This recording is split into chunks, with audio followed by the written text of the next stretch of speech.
에이펙 기간 무정쟁을 선포했던 민주당은 잠시 미뤄두었던 개혁 입법에 시동을 겁니다.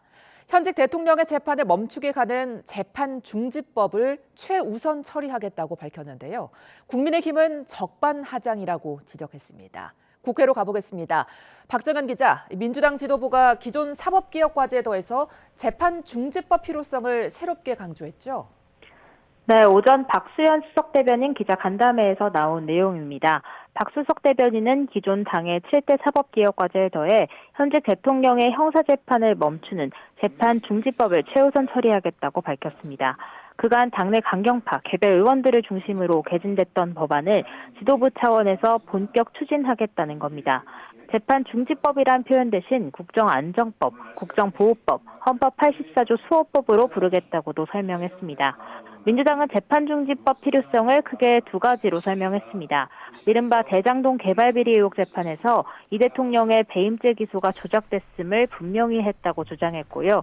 또 국민의힘이 이 대통령 5개 재판 체계를 계속 압박하는 상황을 지켜만 볼 수 없다고 이유를 들었습니다. 더불어 판사나 검사가 사실관계를 조작하면 처벌하는 법 왜곡죄 등 이른바 더 센 사법개혁안도 추진을 공식화했습니다.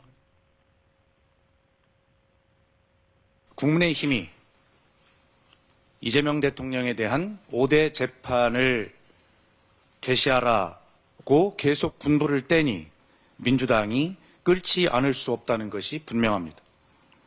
반면 국민의힘은 절대 수용할 수 없다는 입장입니다. 선출된 권력이 임명된 권력보다 상위에 있다는 반헌법적 발상이라며 적반하장이라고 맹폭했는데요. 민주당 주장처럼 헌법 84조에 따라 대통령 재임 기간에 기소뿐 아니라 재판도 중단되는 거면 굳이 왜 법을 따로 만들겠느냐며 이 대통령 재판 재개의 정당성을 입증한 적이라고 맞받았습니다. 굳이 법을 또 따로 만든다고 하는 그 자체가 서로 상충되는 내용입니다. 자기들도 문제가 있는 법을 다시 만들려고 하다 보니까 그 책임을 우리 당과 법원에다가 떠넘기는 그런 이야기 같은데, 국민의힘은 또 대장동 재판에서 유동규 전 성남도시개발공사 기획본부장 등 핵심 관계자들의 유죄가 선고된 데 주목하고 있습니다. 재판부가 사실상 이번 판결문에 당시 성남시장이던 이 대통령을 비롯한 성남시 수뇌부가 주범임을 가리키고 있다는 겁니다. 헌법 84조 그리고 대장동 1심 재판 결과를 두고 여야 해석의 정반대로 갈리고 있는 건데, 이러한 가운데 민주당은 이번 달 내 사법개혁안 처리를 예고했지만 국민의힘은 필리버스터 등 가용 가능한 수단을 총동원해 총력 저지하겠다는 입장입니다. 네, 어제 에이펙 정상회의가 막을 내렸는데요. 관련한 여야 반응도 살펴보죠. 네, 먼저 민주당 역대급 성공이라며 후한 평가를 내놓고 있습니다. 정청래 대표 오늘 아침 SNS에 글을 올려 미국과 관세 협상, 중국과 관계 복원으로 실리와 실용, 두 마리 토끼를 모두 잡은 A약점 외교라고 극찬했습니다. 반면 국민의힘은 이 대통령이 내세운 브릿지 외교가 실패했다며 낙제점을 매겼습니다.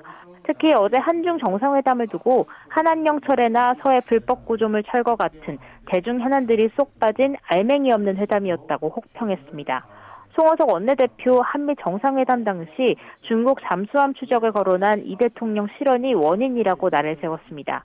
여야 평가가 극명히 나뉘는 가운데 에이펙은 끝났지만 전선은 국회로 이어질 전망입니다. 정부는 조만간 미국과 관세 협상 결과에 따른 대미투자 특별법을 국회에 제출합니다. 민주당은 조속한 입법을 통해 이번 관세 협상 성과를 뒷받침하겠다면서 국민의힘의 초당적인 협력을 강조하고 있습니다. 다만 국민의힘 줄곧 세부적인 협상 결과 공개가 먼저라는 입장입니다. 아직 합의문도 제대로 나오지 않은 상황에서 트럼프 대통령이 별도 6천억 불 투자를 언급하는 등 한미 양국 간 다른 목소리가 나오고 있는 만큼 정확한 내용을 따져봐야겠다는 겁니다.